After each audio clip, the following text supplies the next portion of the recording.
샬롬, 주 안에서 회개와 회복의 은혜를 경험하는 한 주간 보내셨나요? 아모스서 말씀을 함께 나누면서 어떤 분들은 찔림이 된다고 말씀하시고 어떤 분들은 마음이 굉장히 불편하다고 말씀하시기도 합니다.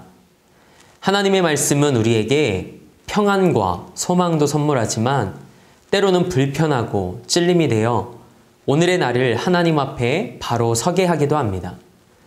오늘도 하나님의 말씀을 읽고 그 안에 담긴 메시지를 통해 오늘 우리를 향해 말씀하시는 하나님의 마음을 알아가는 감사가 있길 소망합니다.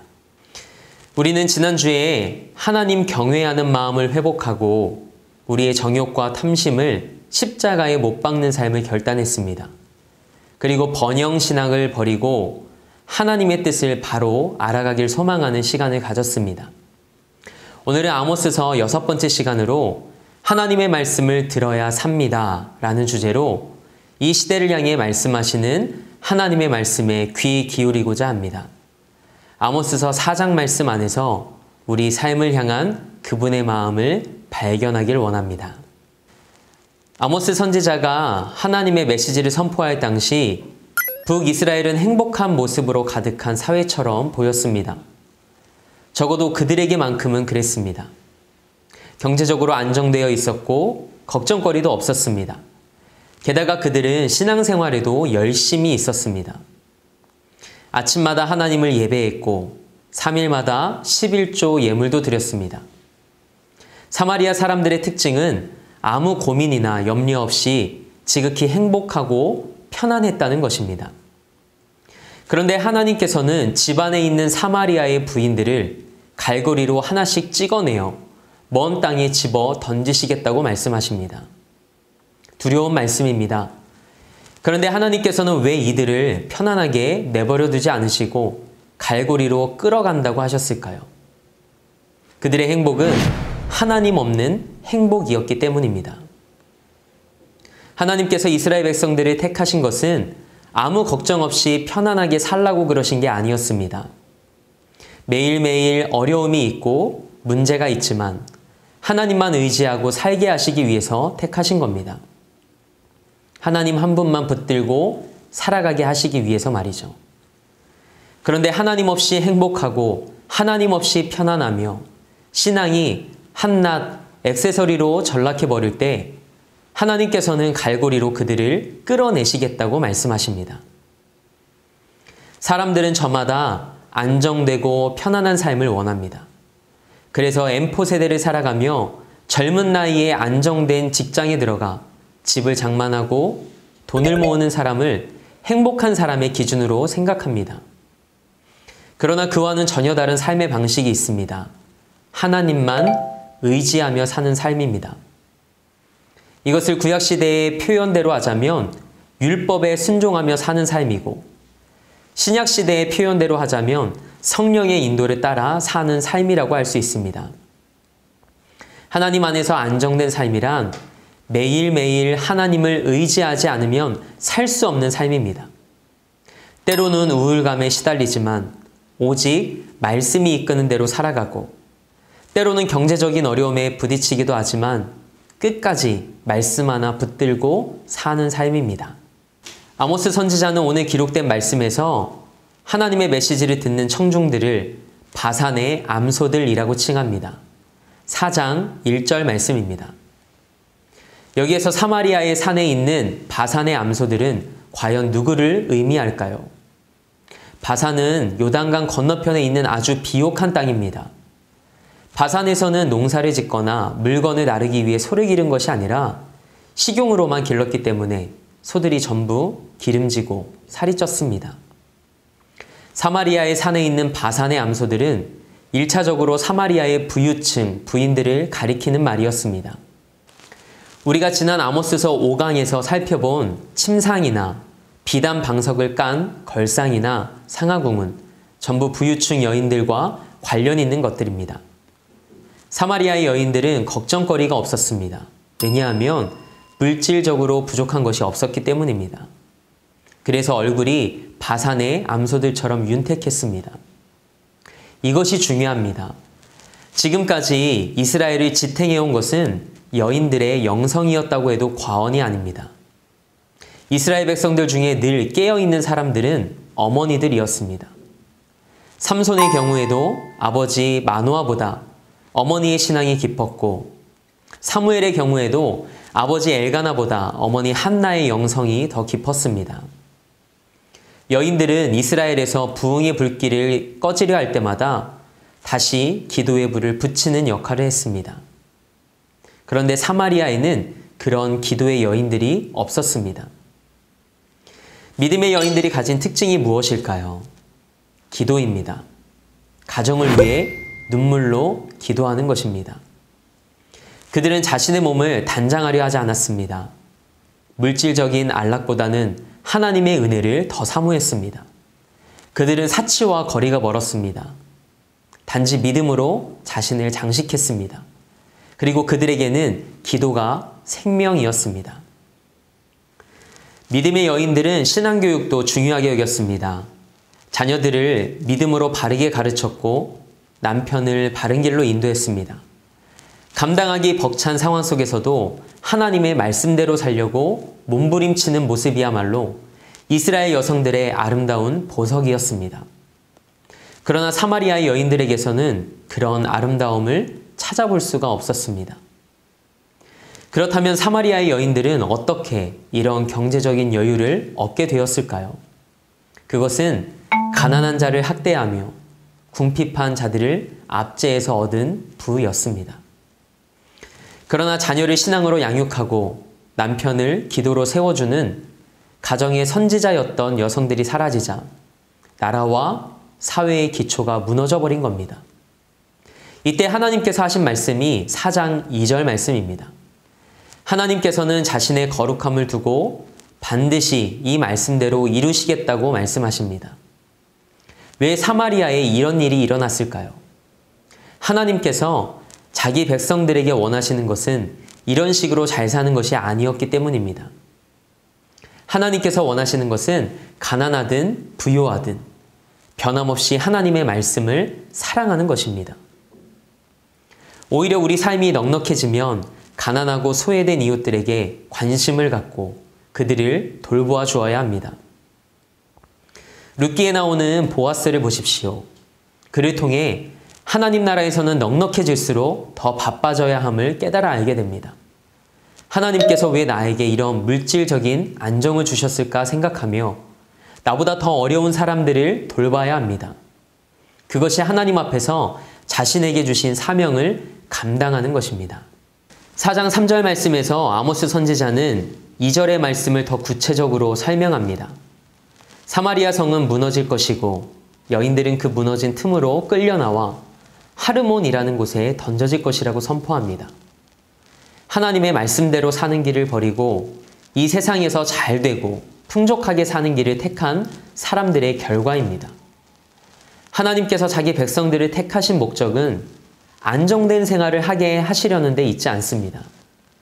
하나님께서 우리를 택하신 목적은 죽을 때까지 하나님을 의지하며 살게 하시려는 데 있습니다. 그리하여 그 삶을 통해 하나님 자신의 영광을 나타내시려는 것에 있습니다. 북이스라엘은 하나님을 믿는다고 했습니다. 그러나 그들의 신앙은 액세서리에 불과했습니다. 실제로 그들은 세상의 안정된 삶에 주저앉아 버렸습니다. 믿음의 여인들에게 권면합니다. 현실에 안주하지 마십시오. 편안한 삶에 만족하거나 길들여지지 마십시오. 아무 문제의식 없이 편하게 사는 삶은 위험한 삶입니다. 말씀을 붙들고 오늘도 여러분의 삶과 가정을 위해 무릎 꿇기를 쉬지 않는 영의 사람들이 되길 축복합니다. 4장 4절에서 5절 말씀입니다. 여기에서 베델과 길갈을 언급한 이유는 바로 그 두 곳에 이스라엘 사람들이 가장 중요하게 생각했던 성전이 있었기 때문입니다. 그 두 성전에는 금송아지가 있었습니다. 하나님께서 이스라엘 백성들에게 원하신 것은 두 돌비의 신앙이었습니다. 그러나 그들은 두 금송아지를 만들어 베델과 길갈에 두고 섬겼습니다. 그들은 어리석게도 금송아지를 우상으로 생각하지 않았습니다. 단지 하나님을 금송아지로 표현했을 뿐이라고 생각했죠. 이스라엘 백성들의 제사는 그것을 통해 하나님의 말씀을 듣기 위한 제사였습니다.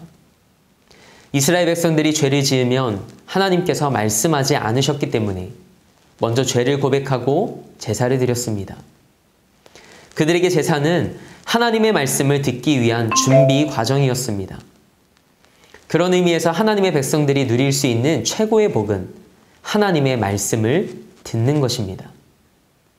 말씀을 통해 우리를 위로하시고 새롭게 하시는 것이야말로 우리가 누릴 수 있는 최고의 복입니다. 우리의 죄를 책망하시는 말씀이 들려올 때 깨닫는 것이 무엇입니까? 아직도 하나님께서 나를 버리지 않으시고 나와 가까운 곳에 계시다는 것입니다. 따라서 하나님의 백성에게 가장 무서운 일은 더 이상 하나님의 말씀이 들리지 않을 때입니다. 그것은 하나님께서 그들을 버리셨다는 뜻입니다. 베델과 사마리아에는 말씀이 없었습니다. 은혜는 스스로 만드는 것이 아니라 하나님께서 주시는 것입니다. 우리의 죄를 자백하고 회개하는 제사를 드리면 하나님의 말씀이 회복되기 시작합니다. 오늘 본문에 나오는 베델과 길갈의 신앙은 말씀 없는 신앙의 대표적인 예입니다. 말씀 없는 신앙은 자기 만족과 기복신앙으로 갈 수밖에 없습니다. 왜냐하면 그 안에 진정한 하나님의 영광이 없기 때문입니다. 오늘날 성도들은 하나님께 물질적인 축복을 구하는 것을 당연하게 생각합니다. 어떤 의미에서는 당연할지도 모릅니다. 왜냐하면 그것은 인간의 본능이기 때문입니다. 그러나 물질적인 축복은 우리의 구원에 따라오는 부산물에 불과합니다. 한 번이라도 하나님의 영광과 존귀하심을 맛본 사람은 다른 것을 복으로 치지 않습니다. 하나님, 그분이 복의 근원이시기 때문입니다. 물론 우리는 인간이기에 구원의 감격만 가지고 살 수는 없습니다. 우리에게는 옷도, 집도, 건강도 필요합니다. 그러나 이 모든 것은 우리에게 주어진 구원을 더 풍성하게 하려고 주시는 부가적인 축복이지 구원을 대신할 수 있는 것이 아닙니다. 아모스 선지자는 너희는 베델에 가서 범죄하며 길갈에 가서 죄를 더하며 라고 말하면서 이스라엘 백성들의 잘못된 종교적 열심을 꼬집습니다. 아모스 선지자가 보기에 죄를 용서받지 못하는 예배를 드리러 가는 것은 결국 죄를 더하러 가는 것이나 다름없다고 생각했습니다. 왜냐하면 제사를 드린 후에 똑같은 죄를 또 지을 것이 뻔하기 때문입니다. 우리가 정말 하나님을 만나면 어떻게 될까요? 이사야서 6장 5절에 기록된 고백이 절로 나올 겁니다. 화로다, 나여 망하게 되었도다. 사마리아 사람들은 아침마다 희생을 바쳤고 3일에 한 번씩 11조를 드렸습니다. 얼마나 열심히 있는 신앙입니까? 그러나 그 형식 속에 말씀이 없었기 때문에 그들의 열심은 복음의 능력으로 이어지지 않았습니다. 오직 그들 자신만 기쁘게 했을 뿐입니다. 그래서 하나님은 5절에 이렇게 말씀하십니다. 이것이 너희가 기뻐하는 바니라. 또 하나님께서는 누룩 넣은 것을 불살라 수은제로 드리며 낙헌제를 소리내어 선포하려무나 라고 말씀하십니다. 화목제에는 낙헌제와 수은제와 서원제가 있습니다. 수은제는 감사제로 누룩 없는 떡을 태웁니다. 그러나 이스라엘 백성들은 쭈그러들어 볼품없어 보이는 떡 대신에 제멋대로 누룩을 넣어 찐빵처럼 멋있게 부풀린 떡을 하나님께 드렸습니다. 그들에게 하나님의 말씀은 없었습니다. 외양과 형식만 보기 좋으면 그만이었습니다. 누룩 없는 떡을 바치라고 하신 데에는 있는 모습 그대로 나아오라는 뜻이 담겨 있습니다. 아무 가식 없이 실패했으면 실패한 모습 그대로, 넘어졌으면 넘어진 모습 그대로 나아오라는 겁니다. 애써 괜찮은 척 자신을 꾸미고 나올 필요가 없다는 말씀입니다. 낙헌제는 구제 헌금과 같은 것입니다. 낙헌제를 소리내어 선포한다는 것은 나는 이 정도로 구제를 많이 한다고 드러내는 것과 같습니다. 이것은 하나님 앞에서 기쁨이 되지 못합니다. 단지 자기 만족적인 종교 행위에 불과합니다. 그리고 그들은 하나님께 받을 것이 없었습니다. 왜냐하면 이미 자기 상을 다 받았기 때문입니다. 하나님께서 원하시는 것은 우리가 말씀을 듣고 그 말씀대로 살려고 애쓰는 것입니다. 그러다가 실패하면 실패한 모습 그대로 하나님 앞에 나아가면 됩니다. 아모스 선지자는 지금까지 이스라엘 백성들에게 임했던 5번의 어려움에 대해 이야기를 시작합니다. 그 어려움들은 이스라엘 백성들을 깨우쳐 바른 신앙으로 돌아오게 하기 위해 하나님께서 주신 연단의 시간들입니다. 그러나 그들은 연단을 견뎌냈지만 그 연단이 의미하는 바는 전혀 깨닫지 못했습니다. 우리에게 일어나는 일 중에 우연히 일어나는 것은 하나도 없습니다. 하나님께서 주시는 의미가 다 그 안에 들어 있습니다. 그러므로 하나님의 연단을 견뎌내는 것이 능사가 아닙니다. 연단의 시간 속에서 하나님이 하시는 말씀을 들어야 합니다. 그럴 때 우리의 영이 살아나고 성숙해지고 깊어집니다. 첫째로 하나님께서는 사마리아에 흉년을 주셨습니다. 4장 6절 말씀입니다. 너희 이를 깨끗하게 하며 라는 말씀은 흉년으로 온 백성이 먹을 것이 없어 이가 깨끗했다는 말입니다. 그렇지만 그들은 하나님의 사인을 알아채지 못합니다. 허기진 배를 움켜쥐고 참기만 했을 뿐 이 흉년에 하나님의 어떤 뜻이 담겨 있는지는 생각조차 하지 않았습니다. 두 번째로 하나님께서는 기근을 주셨습니다. 4장 7절에서 8절 말씀입니다. 전부 배고프게 만들었는데 깨닫지 못하니 이번에는 추수하기 3달 전에 비를 멈추게 하십니다. 그래서 어떤 성에는 비를 내리게 하시고 어떤 성에는 비를 내리지 않게 하십니다. 하나님께서 그렇게 하셨다면 비가 오지 않는 성 사람들은 왜 저기는 비가 오고 여기는 비가 안 올까? 혹시 우리가 무슨 잘못을 한 건 아닐까 하는 생각을 하면서 마음을 낮추고 하나님께 엎드려야 했습니다.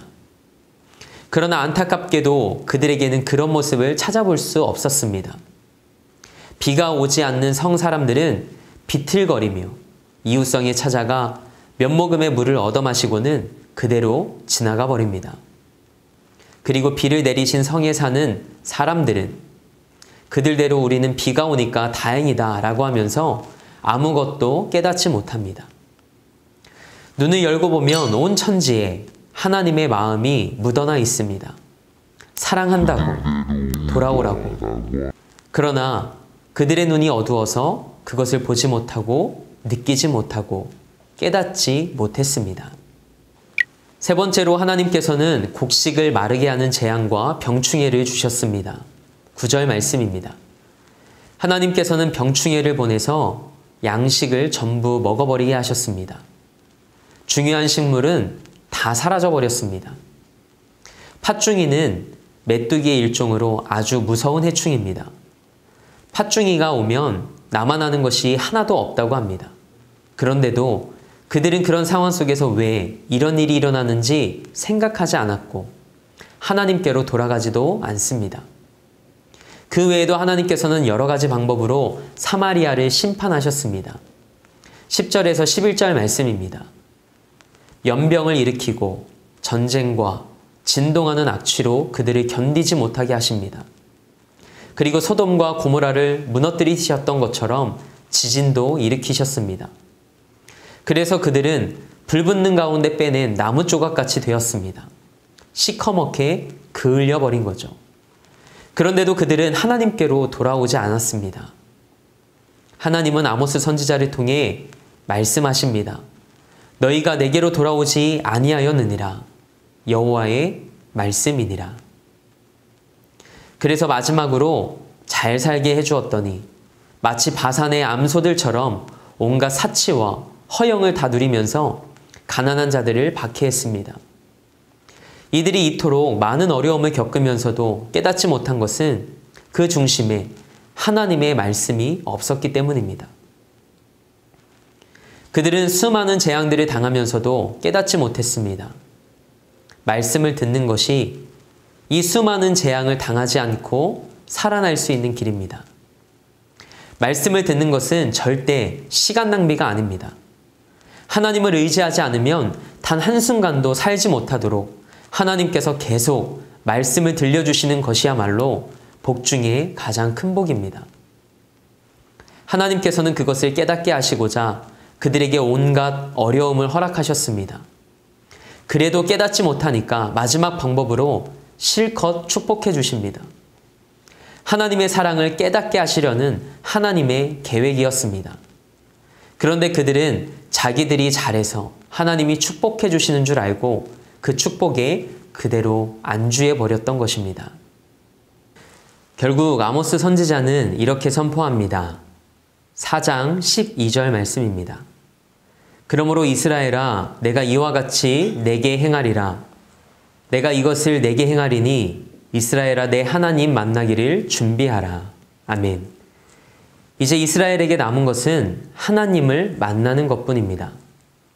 여기에서 하나님을 만난다는 것은 하나님의 은혜를 경험하게 될 것이라는 것이 아닙니다. 진노하시는 하나님 앞에 설 수밖에 없다는 말씀입니다. 하나님을 만나면 그들은 이제 끝입니다. 북이스라엘의 모습은 오늘 우리나라의 모습과 비슷한 것 같기도 합니다. 우리나라도 참 어려운 시간을 다양하게 통과했습니다. 식민 생활도 하고 전쟁도 겪고 IMF도 겪었습니다. 이번에는 예기치 못한 코로나19로 우리나라뿐 아니라 온 세계가 힘겨운 시간을 보내고 있습니다. 그런데 무엇이 잘못되었는지 모르고 있는 것 같습니다. 이럴 때는 하나님께 엎드려야 합니다. 회개하고 하나님의 말씀이 우리 가운데 임하길 기도해야 합니다.